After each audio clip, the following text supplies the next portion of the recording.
विस्तारित करण्यासाठी त्यांना देखील या ठिकाणी व्यासपीठावर बळ देण्यासाठी मला तुम्ही येत्या लोकसभेमध्ये दिल्लीला पाठवा.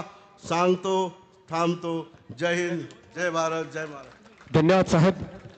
दिल्लीशाहीच्या फौजा महाराष्ट्रावर तुटून पडत असताना उद्धवजी ठाकरे, शरदचंद्र पवार साहेब, नामदार बाळासाहेब थोरात साहेब यांच्या समवेत तरुण युवक जो लोढतो आहे ते माननीय नामदार आदित्यजी ठाकरे साहेब यांना विनंती आहे, साहेब आपण मार्गदर्शन करावं. माननीय आदित्यजी ठाकरे, टाळ्यांच्या गजरात आपण ठाकरे साहेबांचं स्वागत करू. दुष्ट शक्ती जाळल्या, मार्ग स्पष्ट दावण्यात भेटू दे शिवसेनेची मशाल.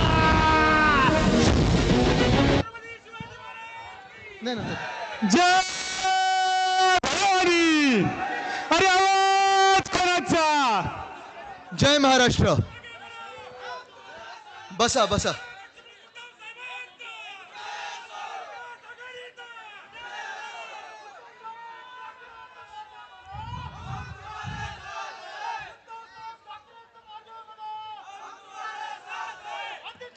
चार जून साठी थोडा उत्साह राखून ठेवा. 4 जूनच्या विजय मिरवणुकीसाठी उत्साह थोडा राखून ठेवा. आज हे जे काही चित्र दिसत आहे, सकाळी जेव्हा मी इथून पुढे चाललेलो तहसील कार्यालयात वाघचौरे साहेबांचा फॉर्म भरायला, तेव्हा मी थोडं इथे डोकावून पाहिलं आणि थोड्या पुढच्या खुर्च्या भरलेल्या होत्या. मागे मोकळं होतं आणि आम्हाला हाच प्रश्न पडला होता की एवढं ऊन वाढत चाललेलं आहे, उष्णता वाढत चाललेली आहे, आपण सगळे आम्हाला सर्वांना आशीर्वाद द्यायला येणार की नाही येणार. जवळपास 1-1.5 तास झालेला आहे. आम्ही सगळे मंचावर आहोत, वरतून आम्ही पाहत आहोत. समोर तर भरलंय, आजूबाजूला भरलंय, मार्केटमध्ये भरलेलं आहे, मागे पण मला वाटतं लोक आहेत आणि तिथे एक सुद्धा खुर्ची मोकळी दिसत नाही. मला वाटतं हे तुमचं प्रेम आहे आणि हेच प्रेम वाघचौरे साहेब आपल्याला पुन्हा एकदा खासदार बनवणार. हे चित्र, हे बोलकं चित्र आहे. हे चित्र फार बोलकं आहे आणि प्रेसवाल्यांना पण मी विनंती करतोय की जरा कॅमेरा आजूबाजूला करा आणि सगळे जिथे बसलेले आहेत, हे जे प्रेम आहे, हे जे आशीर्वाद द्यायला सगळी मंडळी इथे आलेली आहेत, त्यांना देखील जरा महाराष्ट्रभर यांचं चित्र जाऊ द्या, देशभरात यांचं चित्र जाऊ द्या. आणि हेच तुम्हाला सांगतोय आज मी, मुद्दामून आवर्जून इथे तुम्हाला हेच सांगायला आलेलो आहे की हे चित्र, कितीही कोणी नारा दिला, आम्ही एवढे पार जाऊ, तेवढे पार जाऊ, 400 पार वगैरे नाही, ते पारच्या पुढे तडीपारच लागणार भाजपाच्या.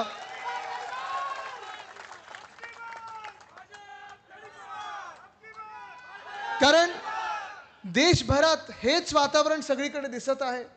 सगळीकडे, प्रत्येक राज्यात तुम्ही जा. काल कुठेतरी कोणीतरी घोषणा दिली आहे, साऊथ में साफ आणि नॉर्थ में हाफ, ही भाजपाची स्थिती होणार आहे. पण ही स्थिती जी आहे, ही त्यांनी स्वतःवर खेचून आणलेली स्थिती आहे. ही स्थिती त्यांनी स्वतःहून घडवलेली स्थिती आहे. आपण जर पाहिलं असेल तर 2014 पासून 2024 पर्यंत, आत्तापर्यंत आपण सगळ्यांनी त्यांच्यावर विश्वास ठेवला आणि डोळे झाकून आपण त्यांना मतदान केलं होतं. डोळे बंद करून मतदान केलं होतं. त्यांच्यासाठी प्रचार आपण पण केला होता. शिवसेना म्हणून आपण देखील त्यांच्या सोबत होतो, 2014ला होतो आणि पुन्हा एकदा विश्वास त्यांच्यावर ठेवून आपण 2019ला लोकसभेत त्यांच्या सोबत होतो. पण जे आपण पाहिलं, जवळून पाहिलं, त्याच्या आधी 25 वर्षाची जी भाजपा होती ती वेगळी आणि 2014 पासूनची जी भाजपा आहे ती वेगळी. आणि त्या भाजपा सोबत जवळून पाहिल्यानंतर आपल्याला एकच कळलं की ज्यांनी दिली त्यांची साथ, त्यांचाच केला त्यांनी घात, ही त्यांची भूमिका सदैव राहिलेली आहे. आणि हे मी देशाबद्दल पण सांगू शकतो. जे देशात चित्र बदलत चाललंय तुम्हाला सांगतो मी, एवढ्यासाठी सांगायला आलोय कारण हे जे काही नारे होतात ना, 400 पार आणि एवढे पार आणि तेवढे पार, कदाचित तुम्हाला वाटेल की अरे मला तर हे सरकार नकोय, भाजपचं सरकार नकोय. पण माझ्या एका मताने काय बदलणार आहे, माझ्या एका आवाजाने काय बदलणार आहे, एकदा मशालीचं बटन दाबून काय बदलणार आहे, हेच तुम्हाला सांगायला आलोय की तुमच्या मतदानाने देशातलं चित्र बदलणार आहे. आज देशभरात तुम्ही बघा, चित्र बदलत चाललंय. जे मी तुम्हाला सांगतोय, दक्षिण भारतात एकही राज्य असं नाही आहे जिथे भाजपला ते सांगतात अबकी बार भाजपा तडीपार. प्रत्येक राज्यात, कर्नाटका बघा तुम्ही, तेलंगणा बघा तुम्ही, आंध्र प्रदेश बघा, केरळ बघा, तामिळनाडू बघा, एक सुद्धा असं राज्य नाहीये जिथे सांगतात आता आम्हाला भाजप नको, झाले तेवढे अत्याचार, बस झाले, आता आम्ही अत्याचार सहन करू शकत नाही, आता आम्ही भाजपाला मतदान करणार नाही. पण जसं हे चित्र दक्षिण भारतात आहे, तसं जर आपण इतर भारतात बघितलं, मध्य भारत घेतलं, उत्तर भारत घेतलं, तर तिथे देखील आपल्याला हे चित्र बघायला मिळत आहे. बिहारमध्ये, मध्य भारतात जर आपण पाहिलं, बिहार हे राज्य फार महत्त्वाचं ठरणार आहे. माझ्याच वयासारखे तेजस्वी यादव तिथे एक मोठी लढाई लढत आहेत.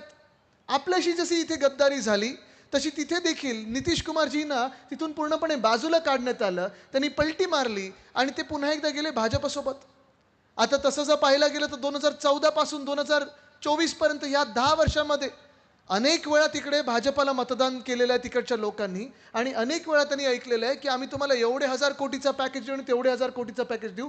1 रुपया सुद्धा त्या बिहारमध्ये गेला नाही. आणि मला खात्री आहे की जो बदल घडणार आहे त्याच्यात बिहार देखील एक महत्त्वाचं राज्य ठरेल आणि तेजस्वी यादव देखील तिथे बदल घडवणार आहेत. तसंच जर पाहायला गेलं तर झारखंडमध्ये मोठं एक राज्य आहे, महत्त्वाचं एक राज्य आहे. तिकडे हेमंत सोरेनजी आणि काँग्रेस यांचं सरकार चांगलं चाललं होतं, काम करत होतं, लोकांसाठी काम करत होतं. काय केलं तिथे सांगा जरा मला. तुम्ही बातम्या बघता ना, तुम्हाला कळलं जेव्हा भाजपला कळलं की जे हेमंत सोरेन हे चांगल्या सीटा घेऊन येऊ शकतात, निवडून येऊ शकतात, त्यांची पक्ष चांगले सीटा देऊ शकतं इंडिया आघाडीला, ज्या मिनिटाला ते इंडिया आघाडीत आले त्यांना धमक्या यायला लागल्या की आमच्यात या नाही तर तुम्हाला जेलमध्ये टाकू, आमच्यात या तुम्हाला जेलमध्ये टाकू. त्यांनी सांगितलं जेलमध्ये 100 वेळा टाका पण भाजपात प्रवेश घेणार नाही, कारण आमच्यावर डाग नाहीये. ज्यांच्यावर डाग नसतात ते भाजपात जात नाहीत. तसंच झालंय दिल्लीमध्ये. अरविंद केजरीवालजी आपण पाहिलं असेल, दिल्लीमध्ये चांगलं राज्य गेले 15 वर्ष चालवत आलेले आहेत. प्रत्येक व्यक्तीला तिकडे वाटत आहे की अरविंद केजरीवाल आमचा माणूस आहे, जसं इथे आपण बोलतो ना आपला माणूस. आणि ते मी जवळून पाहिलेलं. त्यांचे संजय सिंगजी असतील किंवा अरविंद केजरीवालजी असतील, ह्या दोघांना अटक करण्याचा प्रयत्न किती वेळा भाजपाने केला होता. संजय सिंग यांना 2-3 महिन्यापूर्वी अटक केली, आता 3 महिन्यानंतर सोडलेलं आहे आणि कुठचेही आरोप सिद्ध झाले नाहीत. तसंच अरविंद केजरीवाल साहेबांना बसलेले एक मुख्यमंत्री, आपल्या एक देशातले राजधानीचे मुख्यमंत्री अटक करून आत टाकलेलं आहे. आज मी तुम्हाला विचारत आहे त्यांच्यावर कुठचा आरोप आहे? आरोप आहे कुठचा? आज ईडी सांगताय की ते आंबे खात आहेत जेलमध्ये म्हणून शुगर वाढवण्याचा प्रयत्न होत आहे. पण तुम्ही बघा हे चित्र किती भयानक आहे. जो कोणी ह्या देशामध्ये सत्य बोलत आहे, जो कोणी सत्यमेव जयतेमध्ये विश्वास ठेवतो, सत्तामेव जयतेमध्ये नाही सत्यमेव जयतेमध्ये, त्याला उचलतात आणि आत टाकतात. ही परिस्थिती आज जर राजकीय लोकांची असेल, नेत्यांची असेल, लिहून घ्या तुम्ही. चुकून जर तुम्ही ह्या भाजपाला मतदान केलं ना तर तुमच्या घरात येतील आणि तुम्हाला सांगतील आजपासून हे कपडे घालायला पाहिजे, तुम्ही हे खायला पाहिजे आणि हे बोलायला पाहिजे. मान्य आहे असा देश तुम्हाला? मान्य आहे असा देश तुम्हाला? हा कुठच्या राज्यात चालतं असं ही हुकुमशाही? गेल्या 10 वर्षात आपण पाहतो जे हुकुमशाहीचं राज्य जे वाढत चाललेलं आहे. तुमच्या फोनमध्ये पेगासस येतं, तुमच्या बातम्यांमध्ये त्यांचे सगळे जे काही ॲडव्हर्टाईज होर्डिंग बॅनर ते येत आहेत, आपल्या जीवनामध्ये येत आहेत. आणि आज धक्कादायक गोष्ट ही आहे की भाजपा जो प्रचार करत आहे, 10 वर्ष स्वतःची एक बहुमताची सत्ता झाल्यानंतर, हुकुमशाहीची सत्ता गाजवल्यानंतर ते असा प्रचार करत आहे की विरोधी पक्षवाले काय खातात? मटन, मांस, मच्छी खातात. गडाख साहेब, 10 वर्षानंतर जर भाजपचे नेते, तुम्ही विचार करा, असा प्रचार करायला लागले म्हणजे 10 वर्षात तुम्ही स्वतःहून काहीच केलं नाही. 10 वर्ष स्वतःची सत्ता गाजवल्यानंतर काही कुठे काही चुकलं, पाऊस जास्ती पडला, नेहरूजीने कर दिया. थंडी जास्ती आली किंवा उष्णता वाढली, इंदिराजीने ऐसे किया था. अरे मग स्वतः काय केलं 10 वर्ष तुम्ही? बहुमताचं सरकार जेव्हा चालवत होतात, पूर्णपणे शासन तुमचं होतं, केंद्रापासून गल्लीपासून दिल्लीपर्यंत तुमचं सगळे ऐकत होते. आम्ही देखील तुमच्यावर विश्वास ठेवला होता. 10 वर्षामध्ये जे जे तुम्ही सांगितलं होतं, केलं होतं, जी वचनं दिली होती, त्याच्याबद्दल आज कोण बोलणार? कोण विचारणार? आज 10 वर्षानंतर जेव्हा तुम्ही सरकार गाजवल्यानंतर, सरकार चालवल्यानंतर तुम्ही सांगायला पाहिजे होतं जी नोटाबंदी जी 2016 मध्ये तुम्ही केली त्याचा फायदा आमचा शेतकरी बांधवांना कसा झाला? झालाय कोणाला फायदा? काळा पैसा संपणार होता, अतिरेकी संपणार होते, नष्ट होणार होते. देशात सगळ्यांच्या खात्यात 15-15 लाख रुपये येणार होते. आलेत कोणाच्या खात्यात 15 लाख रुपये? आलेत कोणाच्या हातात? नाही आलेत. पण 2014 मध्ये ज्याला जुमला बोलतात, आता 2024 मध्ये त्याला गॅरंटी बोलतात. फरक एवढाच आहे, जुमल्याचं नाव गॅरंटी केलेलं आहे. पण आज 10 वर्षानंतर आरोप हे लागतात आणि आरोप हे करतात भाजपावाले की विरोधी पक्ष मटन, मांस, मच्छीबद्दल सांगतात, अमुक कपडे घालतात आणि टमुक ठिकाणी बोलतात. पण अजूनही हिंमत होत नाही की जीएसटीचा कायदा जेव्हा त्यांनी आणला तो योग्य आहे की अयोग्य आणि त्याच्यात काय सुधार करायला पाहिजे ह्याच्यावर बोलण्याची हिंमत होत नाही. 370 कलम जेव्हा काढलं गेलं 2019 मध्ये, आम्ही पण पाठिंबा दिला होता, शिवसेना पक्षाने पाठिंबा दिला होता, आपण साजरा केला होता तो क्षण. पण त्याच वेळी लडाखला देखील युनियन टेरिटरी म्हणून केलं होतं, युनियन टेरिटरी घोषित केलं होतं, केंद्रशासित राज्य. आणि तेव्हा ते झाल्यानंतर जे वचन त्यांना दिलं होतं लडाखवासियांना, की तुम्हाला आम्ही पुढच्या 5 वर्षात स्वतःचं राज्य स्थापन करून देऊ शकू आणि तुमचा स्वतःचा मुख्यमंत्री देऊ. आज तुम्ही बघा, सोनम वांगचुक तिथे उपोषणाला बसलेले आहेत. 30 ते 40 हजार लडाखी वासी तिथे आंदोलन करत आहेत, पण कोणी त्यांचं ऐकायला तयार नाही. त्यांच्यासमोर पॅरामिलिटरी फोर्स लावला जातोय. ज्या लडाखमध्ये चीन घुसत आहे, चीनला पळवण्यासाठी जो फोर्स लावला पाहिजे तो आपल्याच भारतवासियांच्या विरोधात लावला जातोय. हे असं देश मान्य आहे तुम्हाला? असं सरकार मान्य आहे तुम्हाला? आणि हे सगळं होत असताना तुम्ही आत्ताचा जर अर्थसंकल्प बघितला असेल, मार्चमध्ये जो केंद्र सरकारचा जो निवडणुकीपूर्वीचा जानेवारीमध्ये येणारा अर्थसंकल्प होता, त्याच्यात केंद्रीय मंत्री जे अर्थमंत्री आहेत निर्मला सीतारामन ताई, त्यांनी सांगितलेलं आहे की आता आम्हाला नुसतं 4 जाती दिसतात. बघा तुम्ही लक्षात घ्या कुठचे बोलतात. 10 वर्ष सरकार केल्यानंतर, 10 वर्ष गॅस डिझेल पेट्रोल ह्याची किंमत वाढवल्यानंतर, हे सगळं केल्यानंतर आता हे सांगतायत की आम्हाला 4च जाती दिसतात. कुठच्या 4 जाती माहिती आहेत का त्यांनी सांगितलंय? शेतकरी, महिला, युवा आणि गरीब. आज तुम्ही मला सांगा, ह्या 4 जातींमधून, जे ह्या जाती सांगतात, जे 4 वर्ग सांगतात, ह्या 4 वर्गांमधून कोणी खुश आहे इथे? आहे खुश? कोणी संतुष्ट आहे? नाहीये. देशभरात जर तुम्ही पाहाल, तुम्हाला जर वाटत असेल की ह्याच जिल्ह्यातले शेतकरी नाराज आहेत, त्रस्त आहेत, हैराण आहेत, असं नाहीये. महाराष्ट्रात मी प्रत्येक जिल्ह्यात जात आहे, कानोकोपऱ्यात गेलोय, प्रत्येक बांधावर गेलेलो आहे आणि तिथे मी प्रत्येकाला विचारतो, प्रत्येक शेतकरी बांधवाला विचारतो, तुम्ही खुश आहात का हो? सगळे सांगतात नाही. आणि हेच चित्र मला देशभर दिसत आहे. आज जर आपण पाहिलं असेल, गेल्या 2 महिन्यामधल्याच बातम्या आहेत. दिल्लीमध्ये जो मोर्चा निघाला होता, शेतकरी बांधव आपले उत्तर प्रदेशमधले होते, हरियाणातले होते, पंजाबमधले होते, चंदीगडमधले होते, दिल्लीकडे मोर्चा घेऊन निघाले होते. आणि मोर्चा एवढ्यासाठीच त्यांनी काढला होता की 2 वर्षापूर्वी प्रधानमंत्री साहेब, जी तुम्ही आम्हाला वचनं दिली होती, तुम्हीच टीव्हीवरून सांगितलं होतं की आम्ही तुम्हाला हे देऊ आणि ते देऊ, असं करू आणि तसं करू, सगळी वचनं, त्याचं झालं काय? त्याची आठवण करून द्यायला जेव्हा निघाले होते सगळे शेतकरी बांधव, तेव्हा काय झालं माहितीये का? वाचलं का तुम्ही? लाठीचार्ज झाला. कोणावर झाला? तर शेतकऱ्यांवर झाला. फायरिंग झालं. ते कोणावर झालं माहितीये का तुम्हाला? शेतकऱ्यांवर झालं. चायनावर नाही झालं, पाकिस्तानवर नाही झालं. हे नुसतं इंटरव्ह्यू मध्ये बोलतात की आम्ही घुसून मारू आणि असं करू. हे मारतात, लाठीचार्ज करतात, ते आपल्याच भारतवासियांवर करतात. इथे ड्रोन मगाशी फिरत होता, कुठे तो ड्रोन? आहे का ड्रोन? कोणाकडे ड्रोन? जरा वरती करा. चालवता येईल का ड्रोन? दाखव जरा, मला सगळ्यांना दाखवायचं की काय चाललंय दिल्लीमध्ये. ठीक आहे, 2 मिनिटं त्यांचा ड्रोन वरती येईपर्यंत मी पुढे बोलतो. पण हे सगळं जे आहे, तुम्हाला आठवत असेल, जी चित्र देशभरात पसरवली जात होती, जे शेतकरी बिचारे आपले जे अन्नदाता आहेत, ज्याला आपली भूमिका असते, आपली संस्कृती, अन्नदाता देवो भव, देवाचं स्वागत केलं पाहिजे, शेतकऱ्यांचं स्वागत केलं पाहिजे, अन्नदात्याचं स्वागत केलं पाहिजे. दिल्लीत बसवून चर्चा करा, काय नुकसान होतं तुमचं? एवढं बहुमताचं सरकार आहे, पण तसं नाही केलं. लाठीचार्ज केला, अश्रुधूर सोडला गेला, फायरिंग केलं गेलं, एवढे मोठे मोठे खिळे ठोकले गेले रस्त्यामध्ये. हे असलं सरकार भाजपाचं तुम्हाला सर्वांना मान्य आहे का?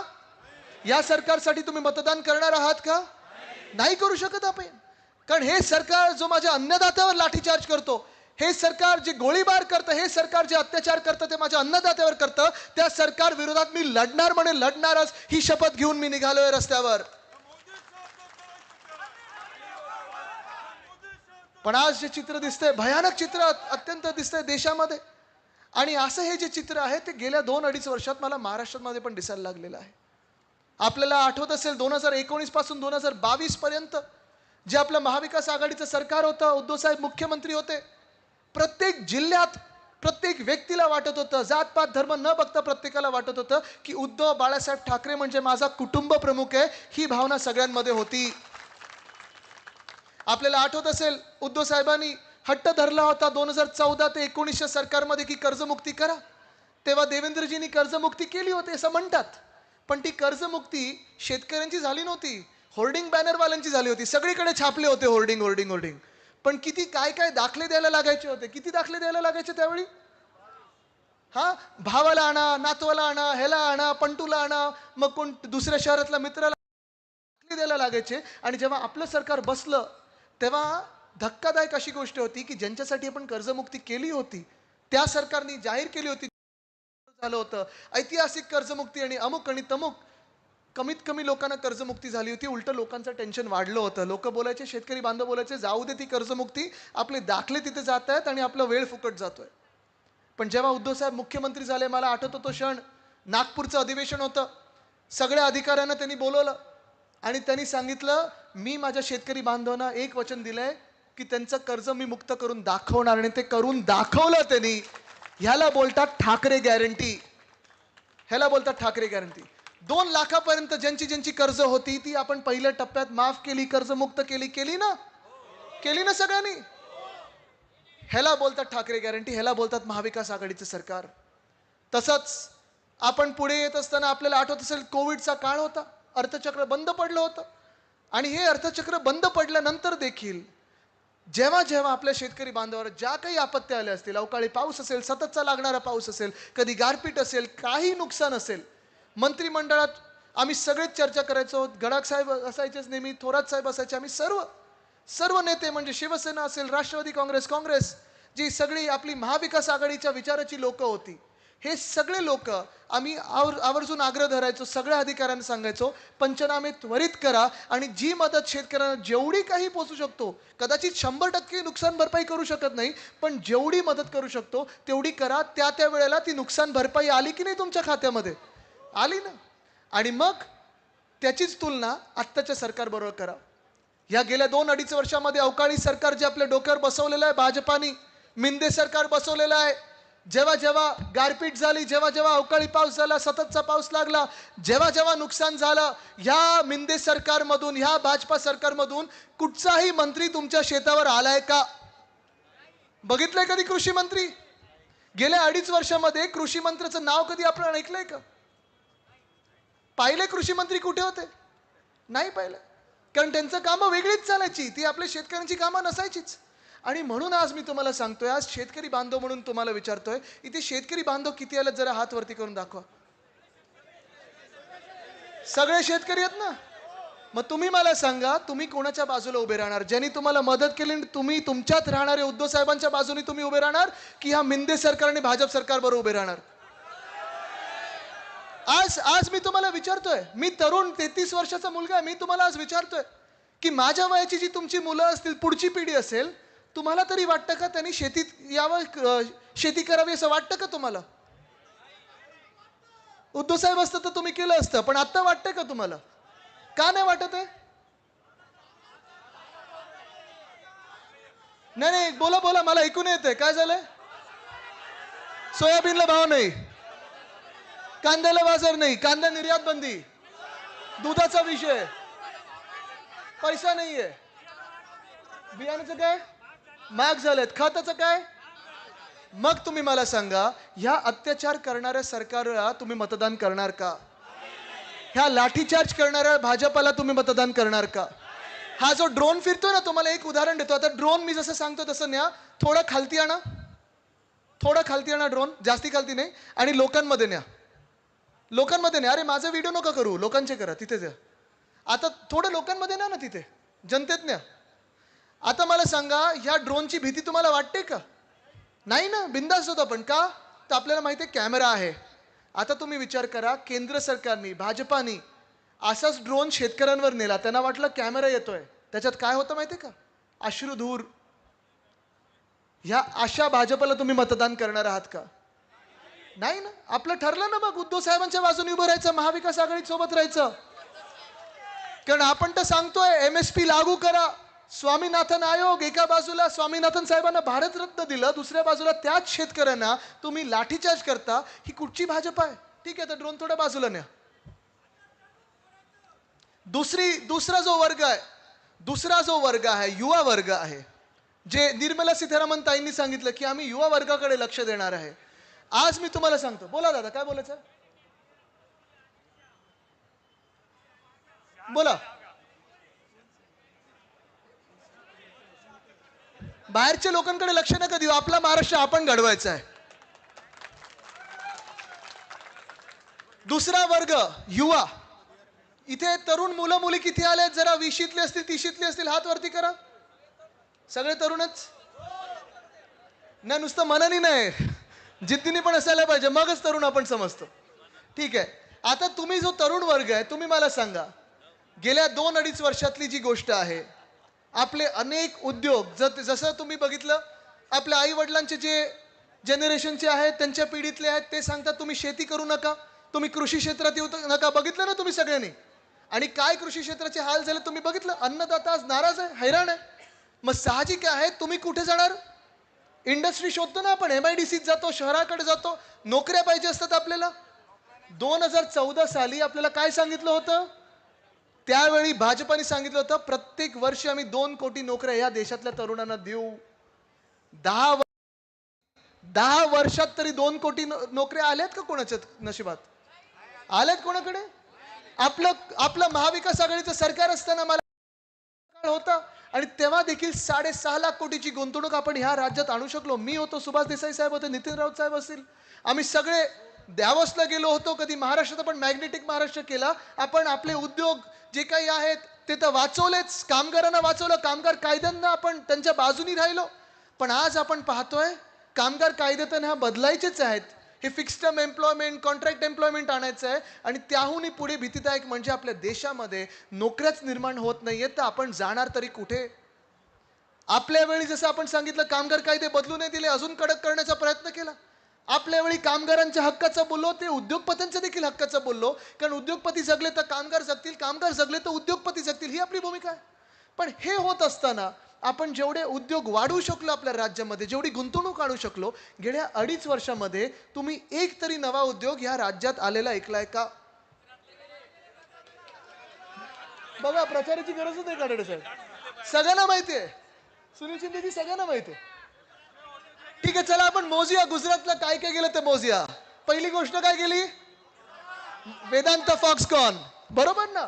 म्हणजे गुजरातला फॉक्सकॉन, महाराष्ट्राला पॉपकॉर्न. तिथे येणार आहे मी, तिथे येणार आहे मी. पण पहिलं म्हणजे वेदांत फॉक्सकॉन नेलं कुठे?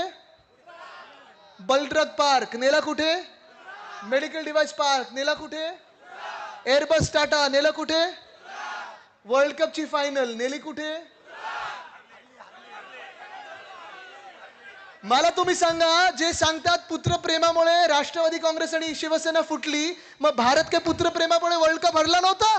गुजरातला नेण्याची गरज काय होती, जे आमच्या वानखेडेत व्हायला पाहिजे होतं? पण आज हे सगळं होत असताना जेव्हा आपले गद्दार 40 सुरतला पळून गेले होते, तो गद्दारीचा ठपका जो आहे तसाच मी तुम्हाला सांगतोय. तिथून ही सुरुवात झाली. थँक्यू बोलायला सगळे उद्योग आपल्या राज्यातून तिथे पळवले गेले.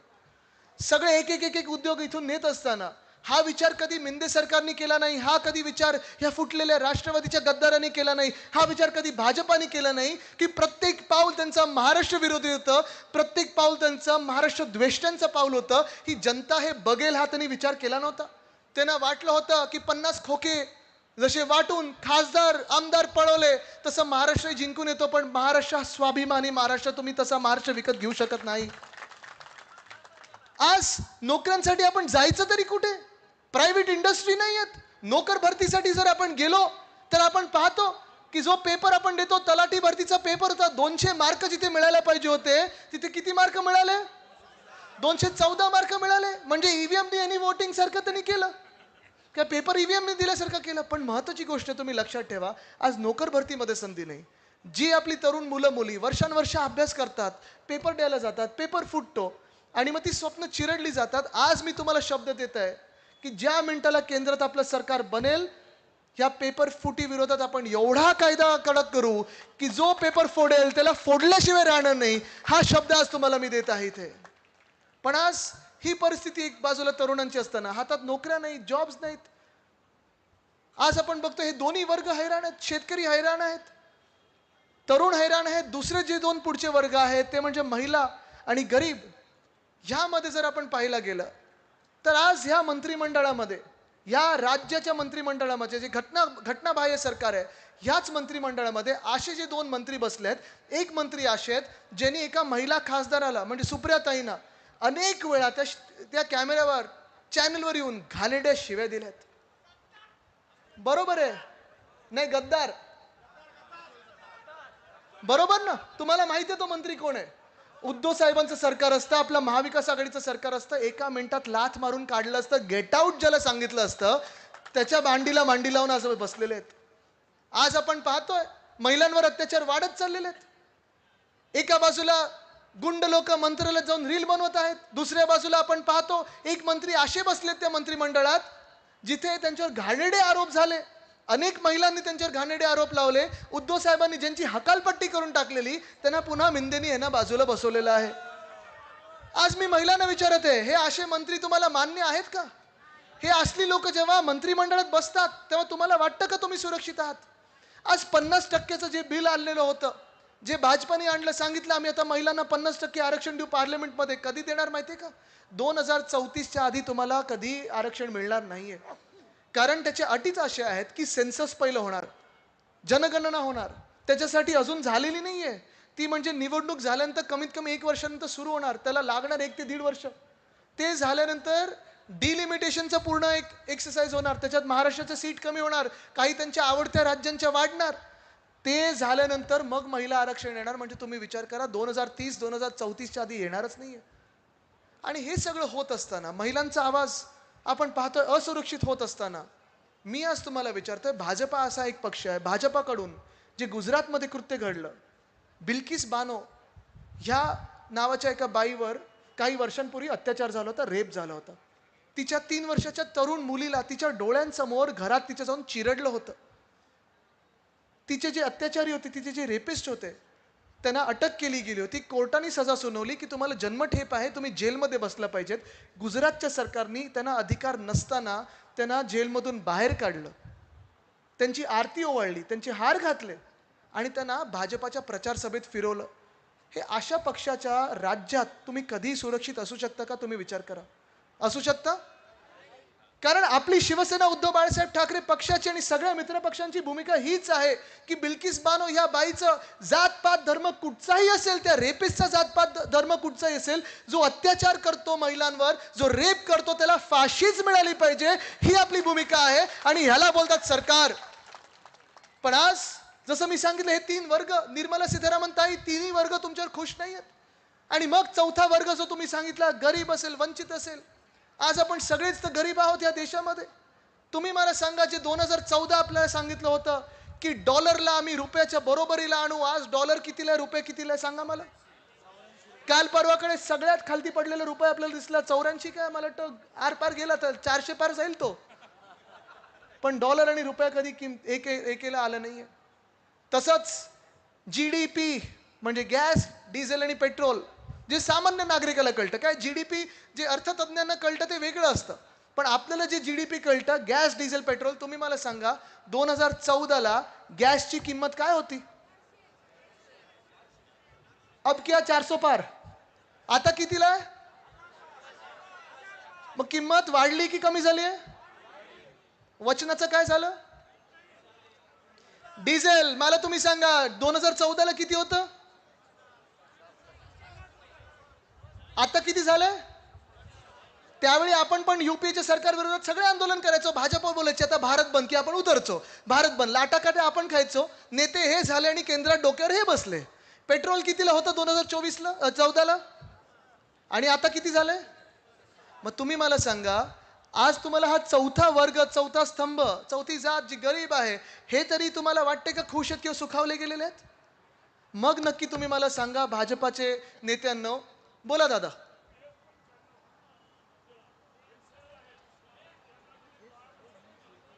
हो, ओल्ड पेन्शन मी येतो त्याच्यावर साहेब, मी बोलणार त्याच्यावर, सांगणार आहे मी ते. पण आज तुम्हाला सांगतो मी की त्यावेळी आपण जे बोलायचो, त्यावेळी आंदोलन करायचो, गॅस, डिझेल, पेट्रोल अर्धा रुपये वाढला, 1 रुपये वाढला की आपण सगळे शिवसैनिक एकत्र रस्त्यावर यायचो, लाठीकाठी खायचो, जेलमध्ये जायचो. ह्याच भाजपासाठी ज्याला आपण डोक्यावर बसवलं, आणि ह्याच भाजपानी आता देशाला जो धोका दिलेला आहे, महागाई कमी झाली नाहीये, महिलांवर अत्याचार वाढत चाललेले आहेत, शेतकऱ्यांवर अत्याचार वाढत चाललेले आहेत, तरुणांना आज नोकऱ्या मिळत नाहीयेत. मग नक्की आपण आंदोलनं केली कशासाठी?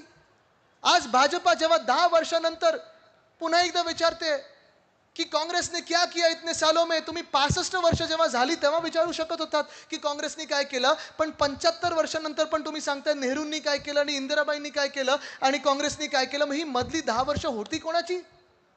हे तर बघायला तयार नाहीत. आणि आज हा प्रश्न आपण विचारला पाहिजे की जसे हे 4 वर्ग महत्वाचे, जे आपण बोलतो शेतकरी असतील, युवा असतील, महिला असतील, गरीब असतील, हे हैराण आहेत, हे त्रस्त आहेत, तशी मोठी आंदोलनं आपल्या अंगणवाडी सेविका करत आहेत, आशा वर्कर करत आहेत, ओल्ड पेन्शनवाले करत आहेत. आज मी तुम्हाला शब्द देतोय की ओल्ड पेन्शनवाल्यांना आपण न्याय देणार म्हणजे देणार. हा शब्द मी तुम्हाला आज देतोय, उद्धव साहेबांच्या वतीने देतोय. अंगणवाडी सेविका असतील, आशा वर्कर असतील, ह्यांच्यासाठी त्यांच्या ज्या मागण्या आहेत त्या आपण पूर्ण करणार. पण हे एक महत्वाचं आहे की आपल्याला सगळं हे जर करून घ्यायचं असेल तर आपल्याला पुन्हा एकदा वाकचौरे साहेबांना दिल्लीत बसवायला लागेल. शिवसेनेचं प्रत्येक उमेदवार, राष्ट्रवादी काँग्रेस, शरदचंद्र पवार पक्षाचं आपल्याला तिथे बसवायला लागेल, काँग्रेस पक्षाचं बसवायला लागेल आणि ह्यासाठी आपल्याला लढायला लागेल. मला माहिती आहे, मी कार्यकर्त्यांना देखील आवाहन करेन की तुम्ही खास करून स्वतःची काळजी घ्या. आपण आता पुढच्या काही दिवसांमध्ये प्रचाराला जेव्हा लागू, घरोघरी जाऊ, सगळ्याच पक्षाच्या कार्यकर्त्यांना सांगेन, विरोधी पक्षाच्या पण कार्यकर्त्यांना सांगेन, स्वतःची काळजी घ्या. ही निवडणूक आहे, मेक ऑर ब्रेक निवडणूक देशासाठी आहे. कारण हा देश ह्या निवडणुकीत ठरवणार आहे की लोकशाही आपल्या देशात टिकणार की नाही. हा देश ह्या निवडणुकीत हे ठरवणार आहे की डॉक्टर बाबासाहेब आंबेडकरांनी जे आपल्याला संविधान लिहून दिलेलं आहे ते टिकणार, की भाजपाला जे संविधान लिहायचं आहे ते आपण टिकवणार. तुम्ही मला सांगा, तुम्ही कुठच्या बाजूला राहणार आहात? हा देश हे ठरवणार आहे की एका बाजूला आपण पाहता एकदम काळ्या मनाचे महाराष्ट्र द्वेष्टे गद्दार बसलेले आहेत, ज्यांनी सरकारवर कब्जा करून बसलेले आहेत, आणि दुसऱ्या बाजूला आपण प्रामाणिक लोक आहोत. मध्यंतरी मला कोणीतरी विचारलं, वाकचौरे साहेब पण जाऊन आलेले आहेत पण त्यांनी कधी शिवसेनेवर टीका केली नाही आणि महाराष्ट्रद्रोही काम केलं नाही. राजकारणात कोणी कुठे जाऊ शकतं, पण आज ज्या प्रेमाने, ज्या आपुलकीने उद्धव साहेबांकडे त्यांच्या कठीण काळात उद्धव साहेबांच्या बरोबर आलेले आहेत, ह्याला बोलतात निष्ठा, ह्याला बोलतात प्रेम. गडाख साहेब, आपण देखील आमचं कौतुक केलं, माझं कौतुक केलं, पण मी काहीच नाही. तुमच्यासारखे लोकांचे आशीर्वाद, तुमच्यासारखे लोकांचं प्रेम, एक नातं जे वेगळं आपलं बनलेलं आहे, ह्याच नात्यामुळे मी रस्त्यावर येऊ शकलो आणि तुमच्या सर्वांचे आशीर्वाद घेऊ शकलो. हे वेगळं प्रेम आहे, हे प्रेम गरजेचं आहे आणि हेच प्रेम आपल्या सगळ्यांना पुढे न्यायचं आहे. पण हे प्रेम नेत असताना पुढे हे प्रेमाचं जे बंधन आहे ते आता आपल्याला EVM मध्ये उतरवायचं आहे, कारण तरच आपण हा देश वाचू शकू. आज ज्या आपल्या शेतकरी बांधवांसाठी MSP लागू करायचं असेल, खताची किमती कुठे ना कुठेतरी आपल्याला आटोक्यात आणायच्या असतील, कांद्यावरची निर्यात बंदीच्या विरुद्ध आपल्याला लढायचं असेल, दुधाचा जो विषय तो सोडवायचा असेल, हे सगळं जर करायचं असेल, महिलांना जर सुरक्षित करायचं असेल आणि पुन्हा एकदा या महाराष्ट्रात रोजगार आणायचा असेल, उद्योगधंदा आणायचा असेल, तर तुम्हाला मतदान करायलाच लागेल. आणि ते मतदान तुम्हाला मशालीवरच करायला लागेल. कारण आज जे काही चित्र मी तुमच्या समोर मांडलेलं आहे हे अंधाराचं चित्र आहे. अंधकार पसरलेला आहे, नुसतं महाराष्ट्रात नाही तर संपूर्ण देशात पसरलेलं आहे. आज अरविंद केजरीवाल जी जेलमधून बोलत आहेत की नया भारत बनाएंगे, पण त्या नया भारतासाठी तुम्हाला मतदान करणं गरजेचं आहे. दिल्लीमध्ये ते 7च्या 7 जागा केजरीवाल साहेब आणि काँग्रेस जिंकणार आहे. तुम्ही मला सांगा, हा मतदारसंघ आपण जिंकणार की नाही? हा मतदारसंघ आपल्यासोबत उभा राहणार की नाही? जर आपल्याला अंधकार पसरवायचा नसेल आणि अंधारात एक वेगळी रोषणाई आणायची असेल तर तुमच्या हातात जी मशाल घेतली ना, ह्याच्यावर आपल्याला बटन दाबायला लागेल. तुम्ही मला सांगा, आपला उमेदवार कोण? आपला उमेदवार कोण? आपलं चिन्ह कुठचं? आपलं चिन्ह कुठचं? आपलं चिन्ह कुठचं आहे का इथे? हा, आपलं चिन्ह कुठचं? ही जी मशाल आहे ह्याच्यावर मतदान जर तुम्ही केलं तर ही मशाल दिल्लीतच नाही तर संपूर्ण देशभरात पुन्हा एकदा रोषणाईला आणेल आणि हा जो अंधकार पसरलेला आहे त्याला दूर करेल. मला खात्री आहे की तुम्ही प्रामाणिक आणि महाराष्ट्र हिताचं मतदान कराल. धन्यवाद. जय हिंद, जय महाराष्ट्र, वंदे मातरम. धन्यवाद साहेब. आभार प्रदर्शन. सचिन भाऊ चौगुले यांना विनंती आहे की आपण आभार प्रदर्शन करावं.